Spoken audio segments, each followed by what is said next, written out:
Train number 686 रात के ठीक 12:10 पर दिल्ली से गोवा के लिए एक विशेष ट्रेन चलती है। इसे ट्रेन नंबर 686 कहा जाता है। कहते हैं यह ट्रेन केवल उन्हीं को दिखाई देती है जिनकी जिंदगी में कोई बड़ा रहस्य छिपा होता है। राहुल ने इस ट्रेन के बारे में केवल कहानियां सुनी थी, लेकिन उस रात उसे सच में ये ट्रेन स्टेशन पर खड़ी मिली। उसका मन मना कर रहा था, लेकिन किसी अज्ञात शक्ति ने उसे ट्रेन में चढ़ने पर मजबूर कर दिया। ट्रेन में घुसते ही उसे एक अजीब सी ठंड महसूस हुई। डिब्बे में बस गिनती के 3-4 यात्री थे। हर कोई चुपचाप बैठा था। राहुल ने उन्हें ध्यान से देखा। उनमें से कोई भी इंसान जैसा नहीं लग रहा था। उनकी आंखें गहरी, चेहरे भावहीन और उनके कपड़े पुराने जमाने के थे।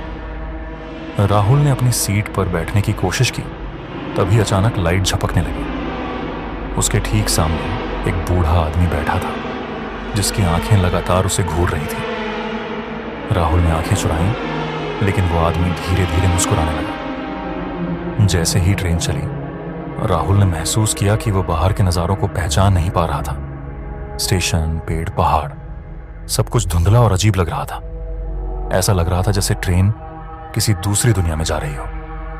तभी एक झटके के साथ ट्रेन रुक गई। डिब्बे का दरवाजा अपने आप खुल गया। राहुल ने बाहर झांककर देखा। स्टेशन का नाम था शून्यपुर। स्टेशन सुनसान था। चारों तरफ केवल कोहरा और सन्नाटा। राहुल ने अपने बगल वाले यात्री से पूछा, ये कौन सी जगह है? यात्री ने उसकी तरफ पलटकर देखा। उसके चेहरे पर आंखें ही नहीं, बस खाली गड्ढे थे।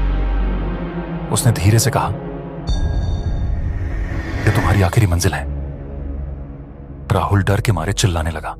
उसने डिब्बे से बाहर भागने की कोशिश की, लेकिन ट्रेन फिर से चल पड़ी।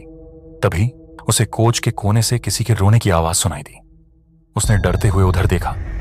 एक लड़की फर्श पर बैठी थी। उसके लंबे काले बाल चेहरे पर लटक रहे थे।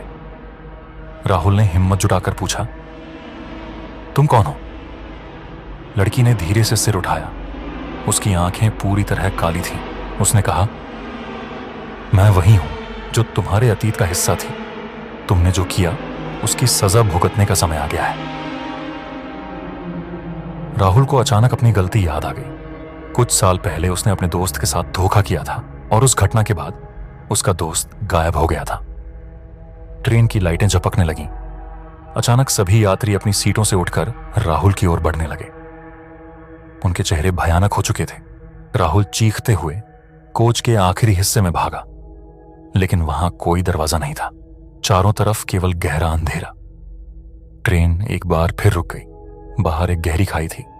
यात्रियों की फुसफुसाहट गूंजी, ये तुम्हारा अंत है। अगले दिन रेलवे अधिकारियों को ट्रेन के आखिरी कोच में सिर्फ एक चिट्ठी मिली। उसमें लिखा था, जो गलतियां छिपाते हैं वे ट्रेन नंबर 666 में सवार होने से बच नहीं सकते। दोस्तों, कहानी अगर पसंद आई है तो वीडियो को एक लाइक जरूर करें। अगर आप चैनल पर पहली बार आए हैं तो चैनल को सब्सक्राइब जरूर करें। धन्यवाद।